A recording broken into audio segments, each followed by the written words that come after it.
de cidadania e de participação, e esse nó que liga cidadania, participação e conhecimento, que estou aqui hoje. Lá está, é algo de uma contradição, quer dizer, penso que estou aqui justamente porque a minha atividade tem sido, juntamente com um grupo de amigos e de outras pessoas, de desenvolver uma prática de debate, uma prática de organização de colóquios, uma prática de organização de conferências, de seminários, em que temos tentado, por um lado, tentar discutir formas de pensamento e de teoria que achamos tão mal, pouco ou nada representadas na Universidade Portuguesa, em espaços que não são os espaços da Universidade, com pessoas que muitas vezes não são aquelas que estaria à espera.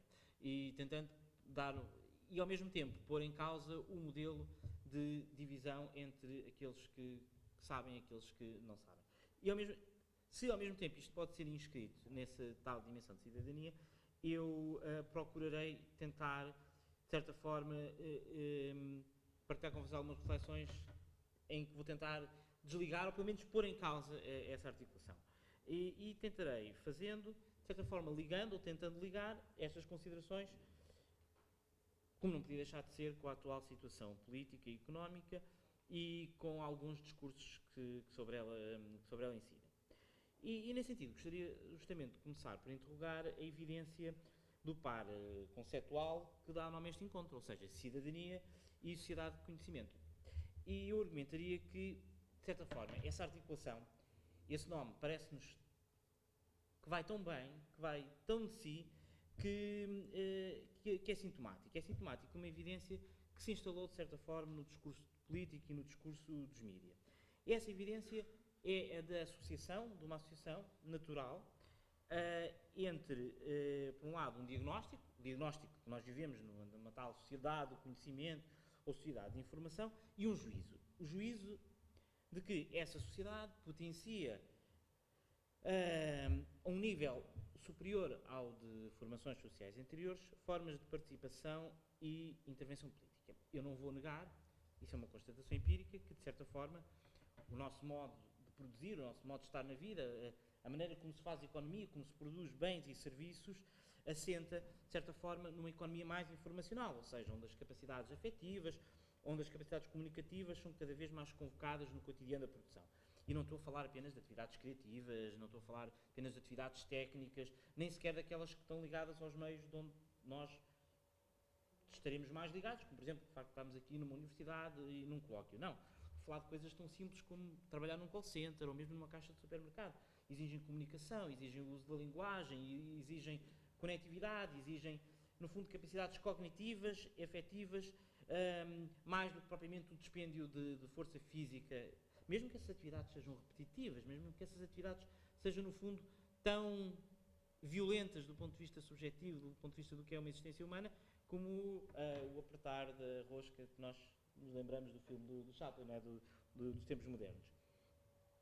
E é a partir desta constatação que, de certa forma, me parece construir esta associação entre produção e circulação de conhecimento e, por outro lado, a tal participação política, cidadania ativa. Eu ponho à vossa consideração 3 exemplos desta associação. Primeiro, o exemplo mais claro, talvez mais, digamos assim, hegemónico, porque mais dominante, que mais circula e que mais entra pela nossa casa dentro, que é o discurso de um certo pensamento político que eu vou chamar normativo ou jurídico e que assenta precisamente nestas categorias, nestes conceitos, que são o de cidadania e de participação. Ora, estes conceitos que nós muitas vezes damos de si pressupõem certas condições. E que condições? Pressupõem, antes de mais, uma certa, como é que eu chamei? Uma certa concepção contratualista que pressupõe o Estado e, mais concretamente, o Estado parlamentar e o Estado democrático como uma espécie de horizonte inultrapassável da nossa ação política. O Estado é, ou seria, a única expressão possível daquilo que nós chamamos o bem comum. E mesmo quando não é, é porque há algum desvio, alguma, como é que eu ia dizer, alguma coisa que não funciona mal porque as pessoas não estão bem. Não é o sistema em si que estaria mal. Não sei se conhecem aqueles filmes do Frank Capra dos anos 30 e dos anos 40, marcados por aquele otimismo do New Deal, em que justamente era isso. O problema não era o sistema, o problema era as pessoas. Ou como disse o Bush, a few bad apples. E que é que esta concepção põe em jogo? Põe em jogo justamente o Estado como o lugar onde esse bem comum é, bem ou mal, representado. E, portanto, a cidadania o que é? É a relação do indivíduo com este Estado. Mesmo que as pessoas que defendem isto sabem perfeitamente que não houve um momento inicial do contrato que foi assinado entre todos, pressupõem, é um como se, né, o como se regulador kantiano, de que vivemos neste como se tivesse havido e é esse como se que estrutura a nossa relação política. Eu diria que a virtude retórica desta categoria de participação está justamente no modo como consegue converter a exterioridade e a transcendência do Estado numa imanência que, em minha opinião, não ultrapassa o nível da doutrina. O que é que eu quero dizer? Quer dizer que o Estado funciona como uma máquina transcendente, como algo que, de facto, está fora em exterioridade em relação ao indivíduo, é apresentado como algo que nos é imanente, ou seja, algo do qual nós participamos, algo no qual, que, de certa forma, é a expressão de uma coisa do qual nós fazemos parte, que seria a comunidade política, ou a polis, ou o que é que se entende. Existe a comunidade política, a polis, a comunidade com os seus valores, e o Estado seria a expressão disto. Bom, eu chamaria um modelo também expressivo, um modelo liberal ou republicano expressivo. Que papel é que joga, então, o conhecimento ou a informação? Aqui seria, obviamente, uma oportunidade para potenciar a relação do indivíduo com o Estado e também, ao mesmo tempo, com o mercado, claro.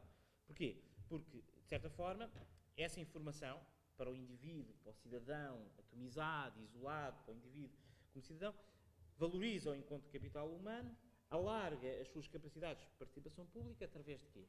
Através de um maior conhecimento das mediações institucionais. É tal o cidadão que conhece a lei, que conhece os mecanismos, que sabe os seus direitos.